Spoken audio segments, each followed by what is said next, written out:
Welcome to the School of Moxie podcast brought to you by Sensible Woo. This is the podcast where we break the mold around business podcast conversations. We make it fun around here by using television, movies, and entertainment as the jumping off point for conversations about how we navigate the world as individuals.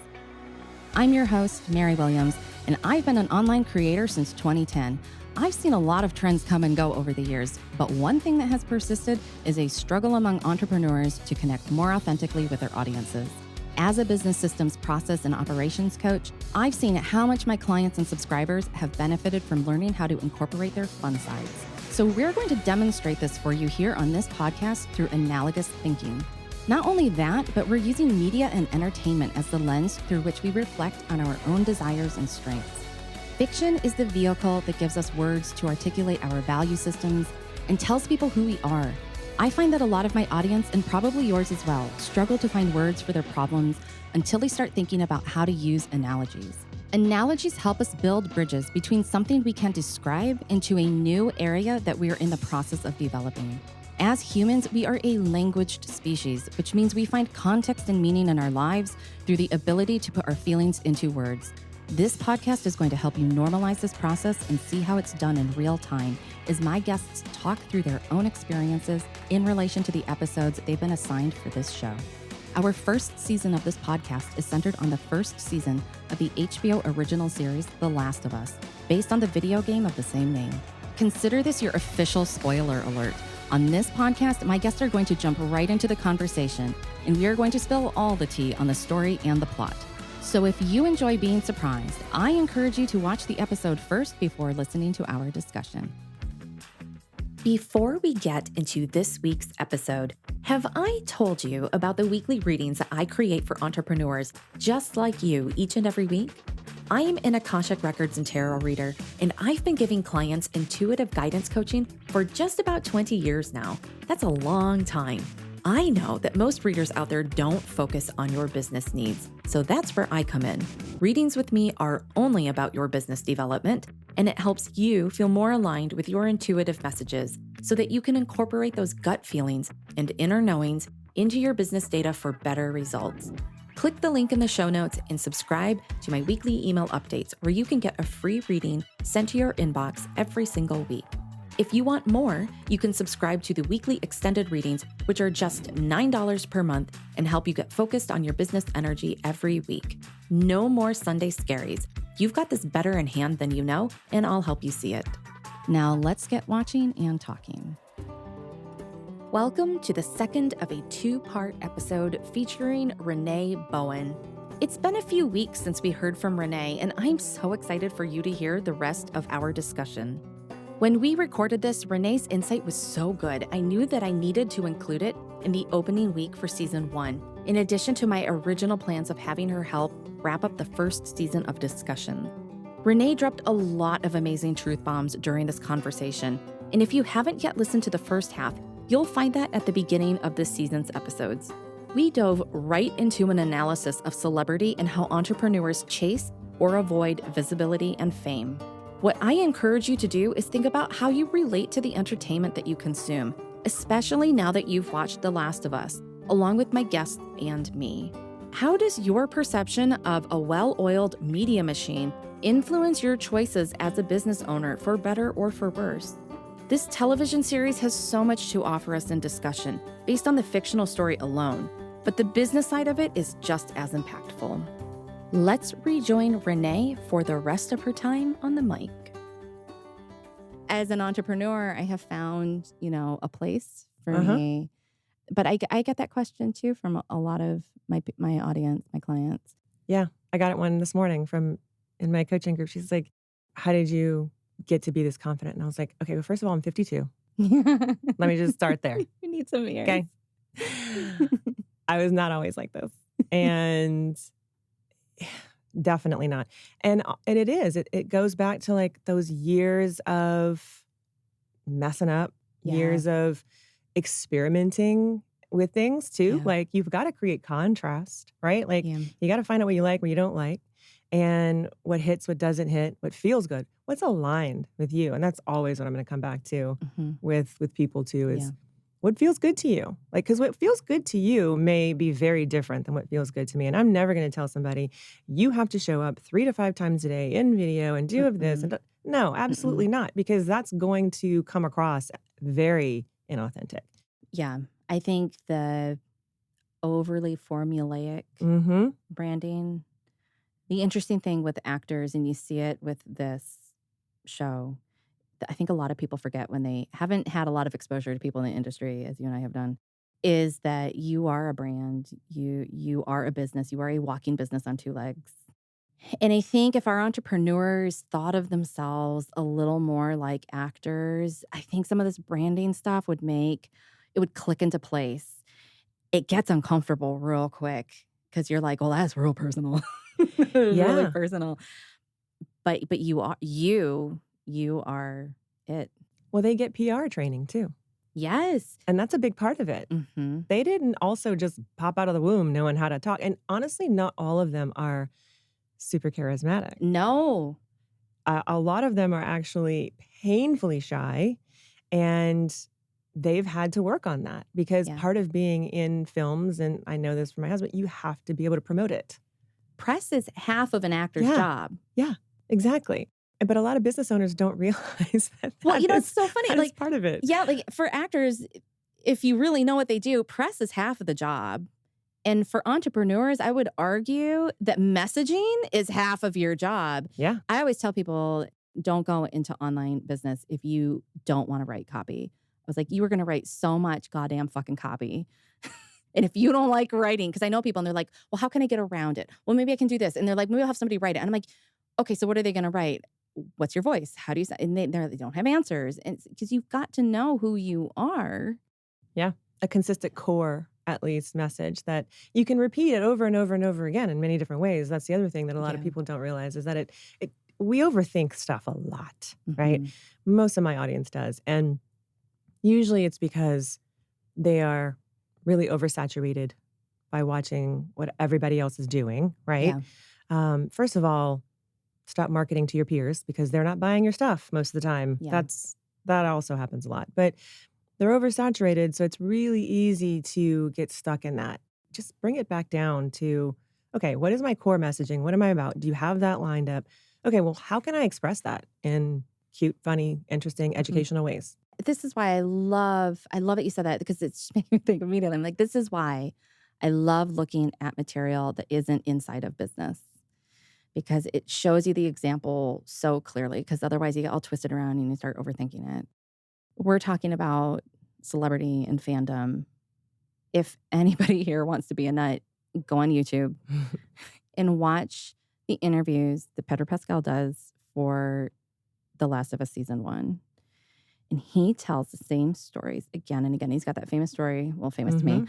but where he talks about how he was offered the job, and he talked to his sister on the phone. She's driving her kids to school, his 2 nephews, and they're gamers. And he's Yeah. like, yeah. And like all of us over a certain age he's like, so it's called and they're like, you better fucking do that show.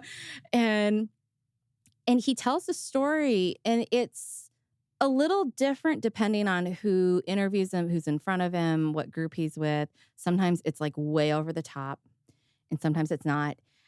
And when you watch him long enough, you really, like when he was on Graham Norton, he was so nervous when he went on that show. Mhm. He looked like that. He would look like he was peeing his pants sitting next to Helen Mirren, and it was hilarious. And because people are like, oh, how does somebody get that charismatic and whatever? And I'm like, that man is nervous. He's a human. And it just kind of shows you the humanity in some of this. And I just think cases like him are just such fascinating case studies. It's a really great business case study for brands. I agree. Yeah, that's a really good point.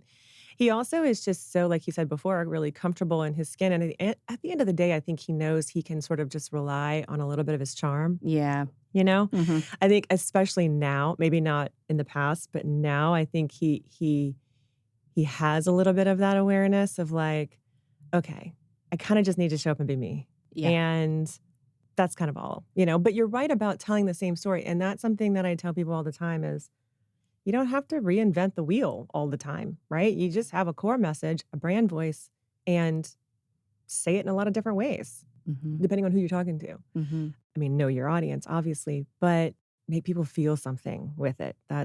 That's really what it comes down to. It's not hard for him to make people feel something. Let's just be honest. I think some people search for that magic ingredient before they search for the work. I think that's what it comes down to. And it's like everybody has their own little magic juju, Mhm. and it sparkles differently per person. But you can't try to sparkle like someone else. Yeah, and most people do. Yeah. Most people, they try and figure things out on their own. I see this a lot where they're like, "Okay, well, I wanna do this. I'm jumping into the deep end. I don't really have a good foundation, but I also can't afford to, hire someone to help me. So I'm just gonna a lot of us are really good at teaching Mhm. ourselves things. I'm one of those people. Mhm. But then you get really confused because there's a lot of stuff out there, and then it starts to get really muddled together, Yeah. and that's when you start trying to not straight up copy, but really, use this inspiration and then feel like it's gonna work for you, but your business is unique. It should be Yeah. because you are, and it's not gonna hit the same way. It No. it it might work for a little bit of time, but it's not long lasting at all. I think to that point, one of the best ways to get out of that rut, that loop, is you just got to start producing stuff. You just have to put stuff out. You got to be willing to let a whole bunch of shitty first drafts go out the door. Mhm. One of the best lessons I ever learned, I was at South by Southwest when I still lived in Austin, and the Funny or Die team, creative team, was there. And they had the perfect title. They're like, How to Make Yourself Go Viral. So, of course, everybody was there. And their advice was so basic and it was so good. And they were like, We don't actually know. Do you know how we solve this problem? We just put out a fuck ton of content every day. And they're like, You put it out, you get creative, you make it happen, publish, publish, publish. And they're like, The rate at which information recycles and rolls over on a daily basis is so huge. And this was 10 years ago. So, it's even more now, faster. And the librarian in me knows this too, because people get so overwhelmed with information. And I'm like, just put it out there because whatever will go viral will take off. And whatever really truly sucks is going to sink so hard, so fast. It's going to get buried so quickly. Nobody's going to know.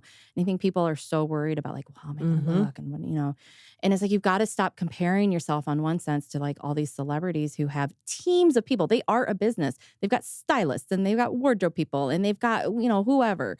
And you don't have that. No, that is so true. I hear that so often from the women in my community. I ask them like, "Why? Why?" Just again, it is a Mhm. numbers game in a lot of this, Mhm.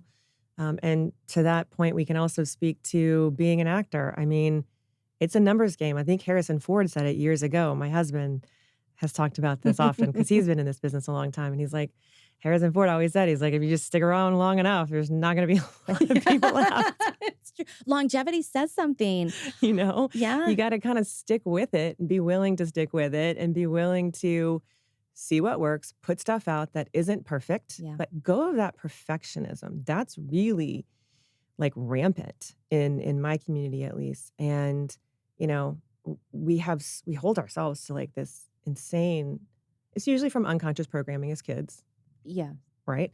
But we can get through that, and you're right. One of the ways to do that is to just take small, actionable steps. Just take the step. Mhm. It doesn't have to be the best piece of content you've ever put out. No. No, it's just content. It's just It's literally content. just a video.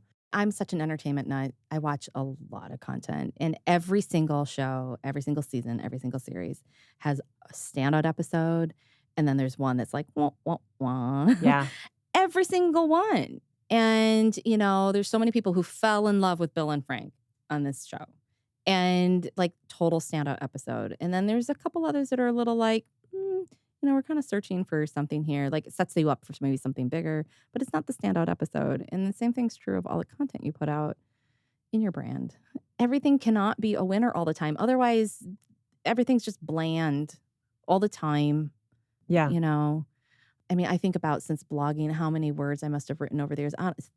Thousands, hundreds of thousands, And I'm like, you know how many typos went out with those? A lot, probably thousands. And nobody's ever complained to me, "Oh, you have a typo." And the ones who do aren't doing jack shit with anything they're doing, and I just tune them out. So I'm like, "Come Yeah. back to me once you publish something." Like, And I think people get afraid of that kind of criticism. But, you see it in stars, actors too. They have their lovers and their haters. Absolutely. You're not for everybody. You're not gonna be. But even the celebrities, like you said, they have teams of people. They're not you're not on the same the playing field with these Yeah. people. And even some really big content creators for that matter, some really big coaches, some really big whatever you wanna Yeah. call it. You're not on the same playing field as them either. They've got a No. team of at least 20 people helping them produce the content, edit the videos, all of this stuff. You're a one-woman show. Yeah. How the hell are you supposed to don't Yeah. compare yourself to that. Yeah. Just do your stuff and get it done in the capacity that you can, right? If that means you repost that same video on 4 different platforms, Do it. do it. Yeah. Like, do it. Yeah, I have found myself a nice little stream of income by working for other people on the back ends of their businesses. I write copy for them. It's signed by them. Mhm. And I adjust the voice to theirs, but they never see the copy. They never approve it. I just write a pep talk to the community and it goes out. And people on the receiving end, I was in one community where a woman had one-on-one coaching appointments with me as part of her program. And she had just received the weekly newsletter. And she's like, "Oh, did you see that message?" And I just needed to hear that message. And like, boy, how does he do that? And I was like, where do you think those come from? Yeah. And I was like, I write those, right? I was like, do you want to know what the next 5 weeks of pep talks are? And she was just like, what? And because she'd been dogging on herself for, I can't put out enough. I can't do it fast enough. And I'm like, there is a whole staff here. Yeah. You're not having one-on-one coaching calls with this founder. You're having them with me. So let's talk about like what you're actually going to do this week. And I think that our comparison-itis sometimes, gets the better of us. Absolutely. Yeah, it's what keeps a lot of people stuck, I think, sadly. Yeah. It really does. Even these TikTok influencers, Yeah. these Gen Zers, Look at Alex they have Earl. whole teams. Yeah. Whole teams of people. They get their hair and makeup done by a professional. Yeah. Yeah. And even Alex Earl. Yeah. Even though she's doing her own get ready with me, she comes from money. She comes from, you Yeah. don't know what someone's backstory is until they hit. Just Yeah. like what we were talking about before. Same Yeah. thing with these people.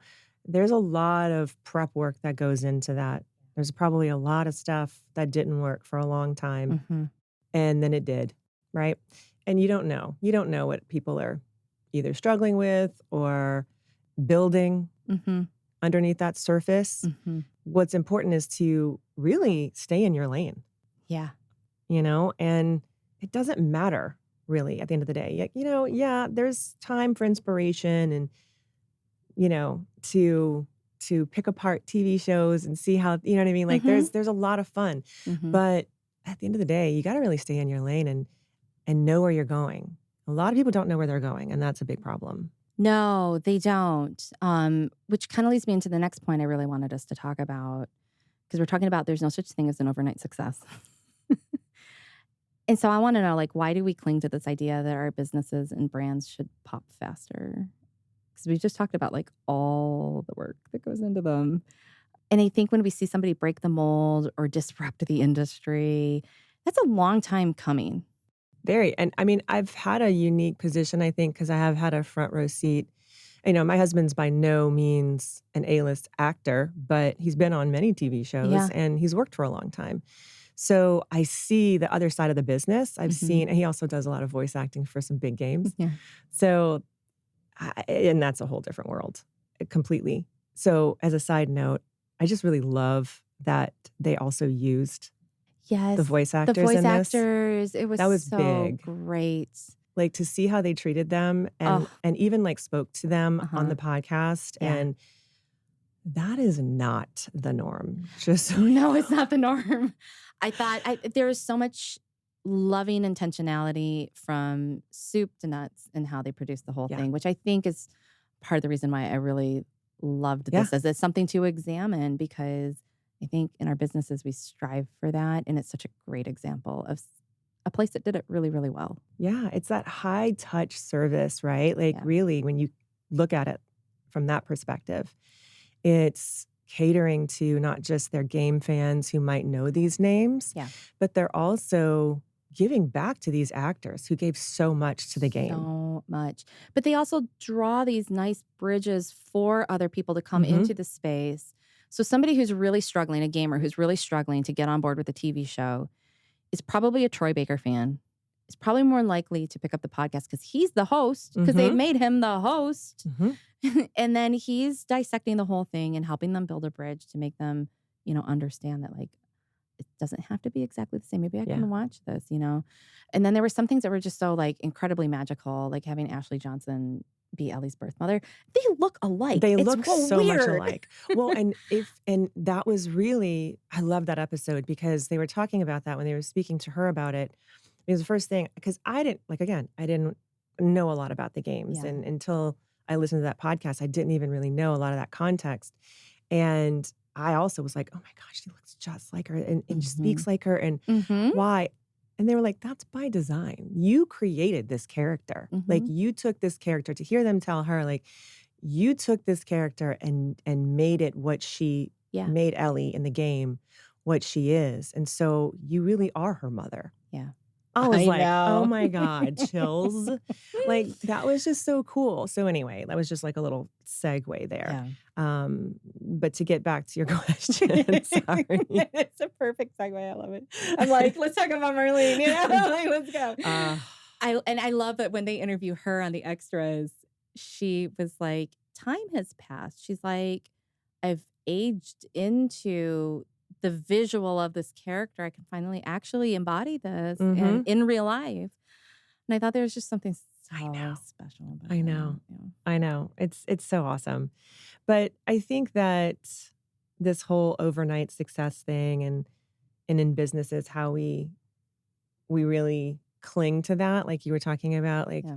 it's important to remember that intentional small steps make the biggest difference. I mean, Mhm. I just asked this recently on Threads because I really wanted to see what people were thinking. Like, I really, and like I said, that's kind of how my coaching is defined. That's why my podcast is called that. I think that there does need to be strategy, strategy and, the masculine, if you want to break it down, Mhm. and then the feminine, the flow, the optimism, the belief, Mhm. right? So there has to be some belief. I believe that there is a dance between both of those. Yeah.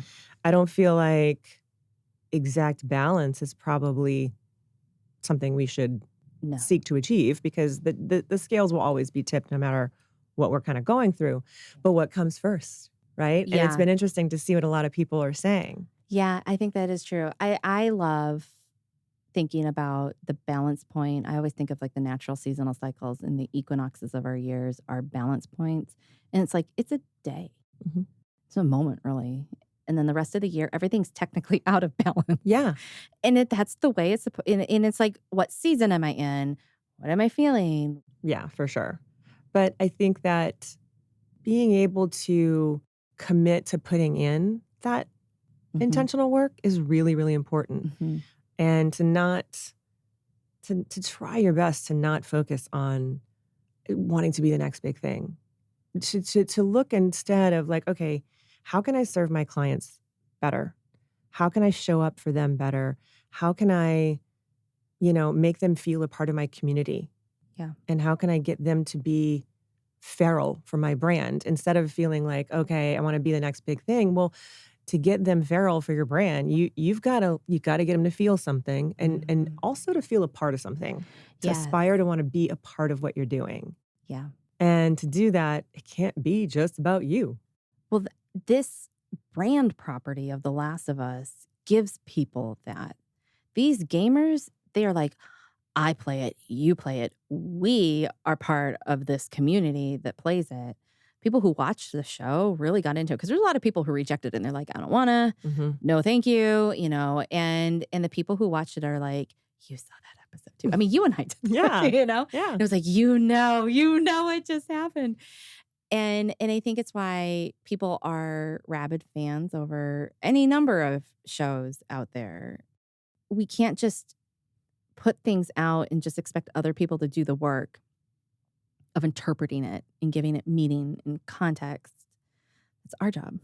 Yeah. It's our job. And I think somebody who really wants to follow along with us this season and watch the show to enjoy it first and foremost, but then to like listen to the official podcast, listen to the way they talk about their creative choices.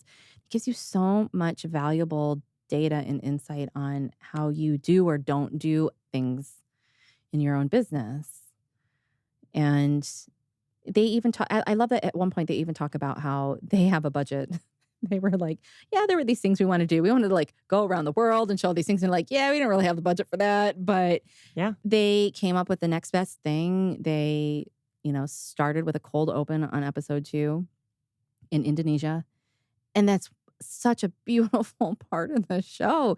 And it wouldn't be that deep if they had just been flitting from city to city and showing destruction around the world. Exactly. And, I have a degree in art. And I remember in my color and design class, our professor used to give us these like crazy assignments with like so many rules. And one day somebody was like, what up with all the rules, man? Like, and she was like, because I'm teaching you something in addition, you are always going to have constraints, no matter what. Yep. You're going to graduate and you're going to have a constraint. It might be money. It might be time. It might be labor. It's something.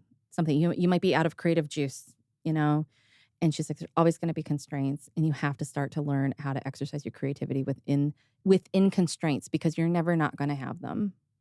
That's so true. Yeah.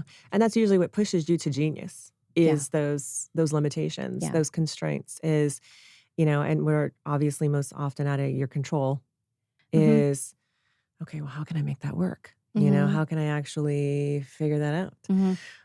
And it's really, if you look at it from the perspective of, oh God, that's not working, then you're going to shut down. But if you look at it from the perspective of, this is a cool opportunity. And it's just like anything else. I mean, there's a way to look at anything. You can turn it on its head if you choose to. Right. And I do believe that those situations can be amazing opportunities if you choose to accept it. Yes, if you choose to accept the mission. Yeah. I think a lot of our entrepreneurs, I always hear, well, if I won the lottery, here's what I would do. And I'm like, what would you do right now with the budget you have? Because you can do an awful lot with nothing. Absolutely. I mean, I built my business with literally nothing. Most people I know did. Nothing. It absolutely can be done. It is done all the time. You don't need a lot of, and I tell that to photographers, especially because they get really hung up on things like, well, I don't have a formal training and I don't have, a studio and I don't have this. I don't have any of that stuff either, and I realize that it adds to the imposter syndrome when you don't have like the technical background and things like that in a space like photography or art or whatever it is. Because there's always going to be naysayers who are like, I have a degree in that. And so, that's none of your business, right? It doesn't matter. Are you speaking to your client? Do they love what you do? That's really what matters. That's what matters. And do you love it? Do you feel in alignment? Does it light you up at the end of the day? Because that's why you got into it in the first place, And my husband deals with that a lot too. He's not formally trained. I mean, he's an actor. He's been an actor his whole life. He's got a lot of that training, but he didn't graduate with a film degree to write all these scripts and things that he's done. And it's like, I just like doing it. I think that's the key. I just like doing it. It feels good. I'm having fun. And the more connected you are to that, the better. Yeah. Because that's what shows up. People can tell if you're showing up just trying to make money. Yeah. And that's really what's been happening. Like we've just been talking about. And that's why people are sick as fuck of being sold to, is because it's the same message. It's the same Canva templates. It's the same shit over and over again. And it's like, okay, tell me something new, right? Like, it's the same formulas. And you're like, oh, there goes the 5-day challenge again. Oh, there goes the same webinar to whatever lead, And it's not that those processes don't serve a purpose or they don't work, but like just to take it like a cookie cutter. Yeah. Yeah. How are you disrupting a little bit? It's kind of always what I'm thinking and asking is, how are you disrupting the space, but also in a way that is you? Like, what is so unique to you and your brand and your purpose that is going to help you stand out? There's especially in photography. My God, you could, and It's Yeah. like that now, but it was like that when I started, right? Like, Yeah. I started shooting headshots on film in I 1999, love it. okay? Mhm. And people were like, "Oh, that's so cute," like, little pat on the head. "That's so cute you wanna start a photography business," you Uh-huh, know? uh-huh. When in LA where you Uh. could spit and find a photographer. Yeah. Good luck. Yeah. I got a lot of that. And I was like, "Yeah, yeah, yeah, that's not what I wanna do." I had a very clear, specific thing that I wanted to do that was different. And it actually hit a lot sooner than I was ready for it to hit, let's just be honest. But that's kinda what I want people to remember is that you're gonna hear that from anybody. All the spaces are saturated. And the fact that the market is saturated is kind of a good sign because it means you're in demand. It does. And it also means the educational barrier to your market has disappeared Mhm. or been reduced. Yeah, you already know. People love that whole red ocean, blue ocean thing. And it's like, I know what it's like to be in a blue ocean where I'm talking about things differently. And I'm like, let me tell you, there's a fuck ton of work that goes into educating people on how not to think like all the stuff that comes before, and to do things a little differently. And it's amazing to me, like how many people are doing systems and operations now. It's like hitting its Mhm. stride now. And I'm like, where were you 10 years ago? Yeah, but you have to love what you do. you do. And especially now, post-pandemic, the education, the digital marketing space, all of that, it has boomed because of so many reasons. But that it's not going anywhere. But because No. of that, I think that's why we're seeing so much of the same stuff. Well, the same thing happens on YouTube, on Instagram, Facebook, all the things. Yeah. Threads has been out for like 5 days, and I haven't seen so many people try to be stand-up comics in Yeah. my life. Yeah. How funny can I be today? Yeah. It's something. And it's like, okay, I really think that people are seeking some sort of freedom, but they also, at the heart of it, like I said before, really want to be first, Yes. right? And there's this sense of, okay, well, I was here first, and how can I capitalize on this? And how can I make sure that I don't, miss my window on this platform or whatever it is. I actually think there's a lot of people who do end up being first, but because they're ill-equipped to handle it, somebody else actually takes that title Yeah. because they're ready for it. Hmm. That's a good point. Mhm. It is true. It is very interesting though. And I do think that in terms of the overnight success, like we were talking about before, and wanting your brand to pop, it really comes down to how long are you willing to put into this? Mhm. Yeah. And that really kind of should tell you if it's truly aligned with you and if it's something that you really want to do that lights you up. Because if you're really only into it for the short term or the money or the fame, let's just say, Mhm. you might get it, Mhm. some people do, Mhm. but it's probably not going to be built to last. And so it really is a business model thing, I think, at that stage of the game. Yeah. Like, what kind of business model do you want to have? Yeah. How willing are you to be bittersweet? Oh, that was such a nice little peek. Okay, I'm gonna ask you a question that I ask everybody. I'm so well placed. You're welcome. No, Okay, I've asked everybody this question, Mhm. and I'm so curious to see what you say. What does The Last of Us reflect back to you about yourself? This is such a great question too, because I get so into shows, like I was telling you before. I get well, not all shows, good shows, Yeah. obviously, Yeah. let's just preface it with that. But I do, I tend to, like, get really sucked into things and really, like, go for the ride, Mhm. so to speak.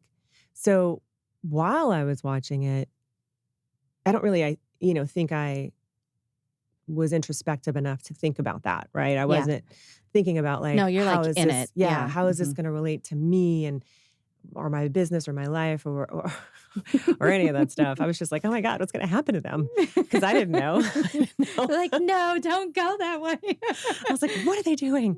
It was so stressful at times. Like, it was Oh, really there were some stressful. moments I was like, literally on the edge of my sofa, just like, oh my God, what's happening right now? It was really stressful. But I think ultimately for me, what I could take from it, a lot of the parental stuff Mm-hmm. came up for me, Mm-hmm. thinking about that. The lengths that I would go for my kids Yeah.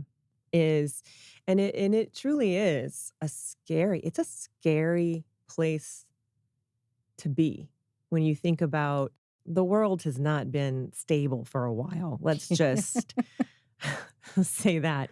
So being a parent, and my kids are all older. So I have like two 22-year-olds and I have a 24-year-old. Mm-hmm. And so I had three under the age of two. I was not ready. We just How literally did threw you ourselves do into the that? Oh fire. my God.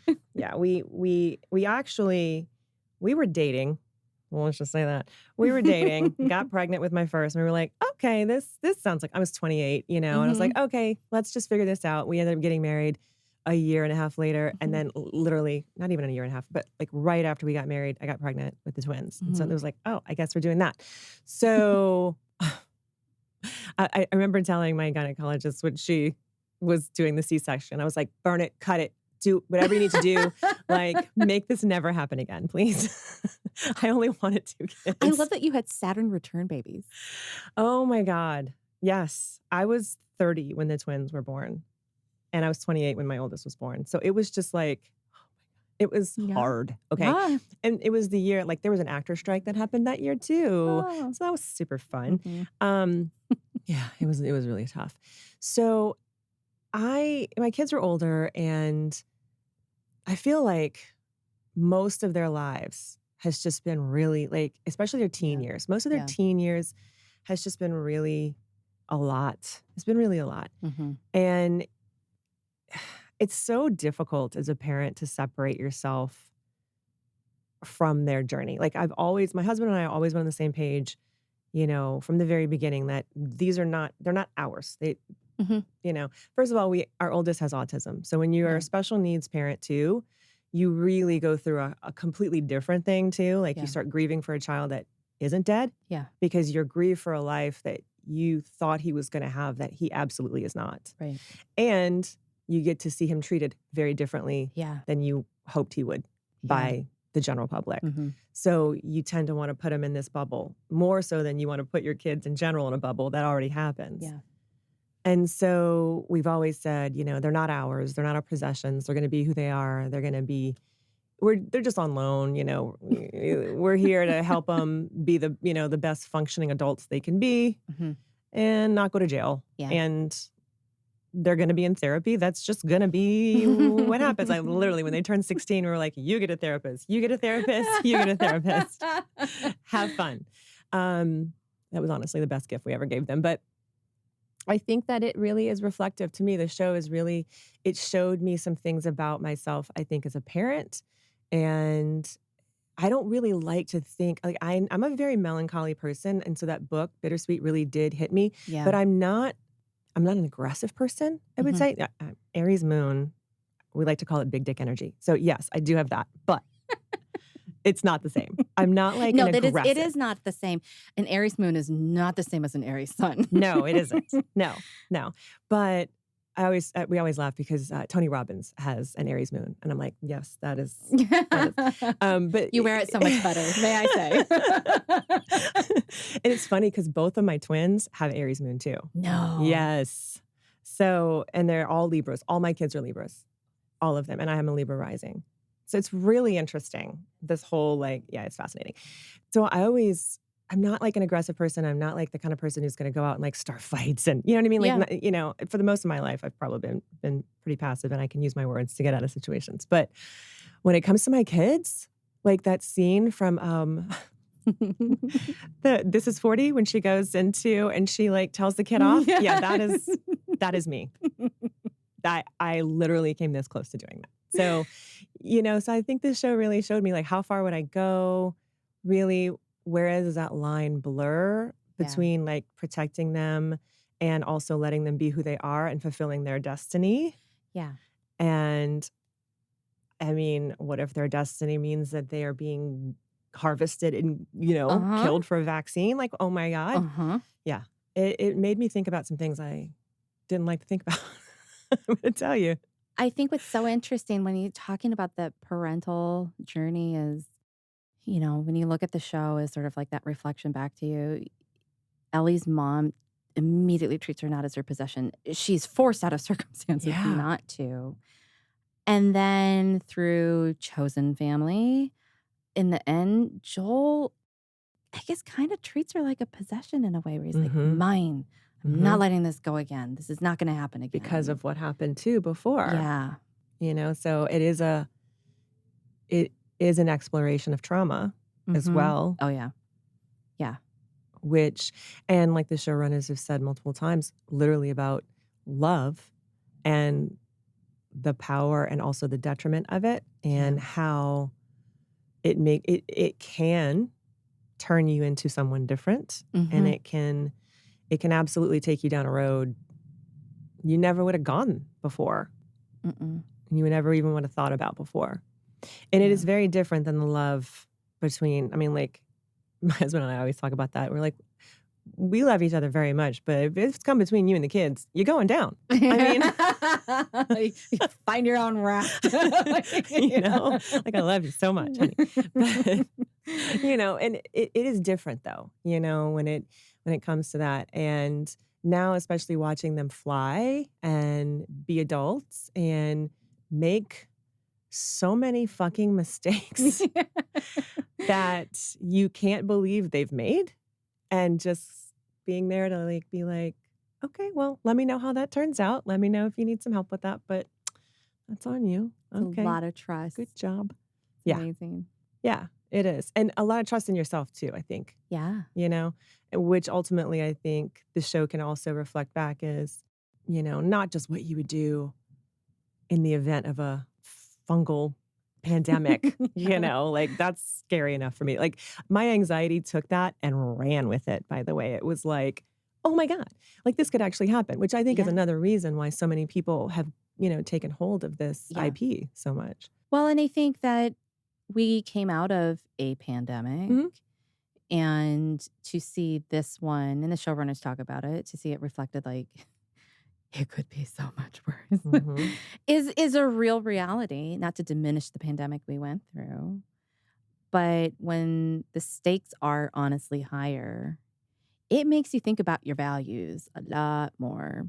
And our pandemic, for all of its inconveniences and the destruction it did have in a lot of ways, the stakes were significantly lower than this fictional story. And that's why I like looking at the fictional stories. They give us a chance to really examine, but really, what are my values? And so I've got this little bridge built where it's like, I have lived through a pandemic. Okay, I understand that. And it's like, and what if the stakes were just a little bit more twisted? And it's like, what would I do? Mhm. And I Yeah. don't I don't know that a lot of people have answers about that for themselves. No. I mean, we can joke about it, I Mhm. always joke about it because, my brother is one of those people. He lives in Louisiana. My brother's one of those people who's just like prepared for everything, literally. I mean, he was like an Eagle Scout, like he's just one of those people who's just like always prepared. I was like, Mhm. shit hits the fan, I'm coming to your house. Like I'll walk if I have to. Uh-huh. We always joke about it, but like really at the end of the day, what exactly would we do? you know? Yeah. Um, Yeah. and I'm one of those people, like I said before, my anxiety will take it and run, but not to the point that I'm actually gonna come up with a plan. And so I have to stop myself. I have to intervene and realize that, okay, this is taking me on a road I don't really wanna go on. So I'm not gonna think about that anymore. You I know what I am mean? I am a planner. When I lived here in LA, I was at a dinner party, and, my friends pointed out, they're like, if the big one really hits and we have the big earthquake, none of us are driving our cars out of here." And I was living on the West Side at Yeah. that point. So I was like, "Oh, shit." And I had my cat, Mhm. and I had a beach cruiser with a basket, and I had a plan for how the cat was gonna fit in the basket so I could push this with a suitcase strapped to the top, and I was like, "I'm gonna walk up the coast. I'm gonna walk up to Portland. I'm gonna walk up to Vancouver, Washington, to my parents, Yeah. and I'm gonna find my way up there. I know the roads." And I think I've always been fascinated by these sort of apocalyptic stories because they ask us the what if questions, and I think, like, how adaptable am I? See, I'm an Enneagram 7, so I'm like, "Fuck it, I'll just figure it out." I'm a 3. So I'm like, I'm going to ace it. That makes I'm going to sense. master it. That makes I'm going to sense. know my plan. Yeah, no. The part of me, I'm just like, yeah, no, I'll just figure it out. I'm resourceful. Like, but because I can't go there. Like, it's so, and I do think that's just because of my anxiety. Like, I have like a base of that deep down. And so I think there's a part of me that just was like, I don't think I really want to. I mean, yes, we have a basic plan for an earthquake. We have to. We live in California.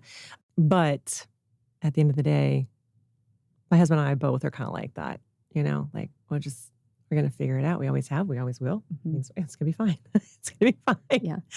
Yeah.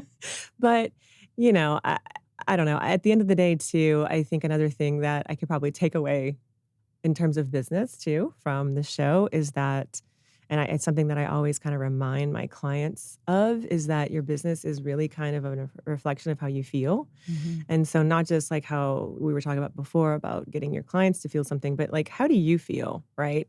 And that's more of the woo side of it is what are you putting out? What is that radio beacon putting out, mm-hmm. right? So if you feel constricted, afraid, anxious, constantly worried about money, constantly panicked that the shoe is going to drop, that's exactly what you're sort of staying in, calling in, and you're also closing off to the possibility of what else could be. So that, and the show sort of does that, it's like just when you think it can't get any worse. There it happens. There's more, but then there's also something else, right? And then and yes, it's a story, and then it's a formulatic sort of thing. Mm-hmm. I get it, mm-hmm. but we can sort of put that into play in our mm-hmm. strategies and our business marketing as well. Yeah, really. I think beautiful things can come out of really horrible things. It's happened in my life. Mm-hmm. Been through some really, really awful things in life, and really beautiful things have come out of them. And I think stories like this, they show us something. Absolutely. Yeah, I agree. Thank you so much for talking with me about everything on the show, being a super fan. This was so fun. Thanks for having me. I'm sure it won't be the last time we talk. What else can we watch? Well, I already have an idea for season 2, so, Okay. So I'll see you then. Cool. This has been the official School of Moxie podcast with your host, Mary Williams, and special guest, Renee Bowen. The show is written and produced by Mary Williams. This episode was recorded in Los Angeles, California at Melrose Podcasts with Joel Liss as our sound engineer. Chris Martin from Chris Martin Studios is our editor and sound designer in Vancouver, Washington. Additional production and marketing support is provided by the AK Collective, founded by Amber Kinney. I'm Mary Williams, your host and the founder of Sensible Woo. You can watch the HBO original series The Last of Us on Max.com. As a librarian, I will always encourage you to check out the companion book Bittersweet by Susan Cain at your local library. You can find this show wherever you listen to podcasts, and all of the links to resources, guest information, and anything else we might reference in an episode are in the show notes. We appreciate your support by subscribing and submitting a 5-star review. It helps other listeners find and share this content alongside you, our wonderful listeners. Like and follow Sensible Woo on YouTube, Instagram, and don't forget to subscribe to email updates at sensiblewoo.com, which includes a weekly tarot reading delivered right to your inbox. Until next week, be sensible, be woo, and most of all, be you.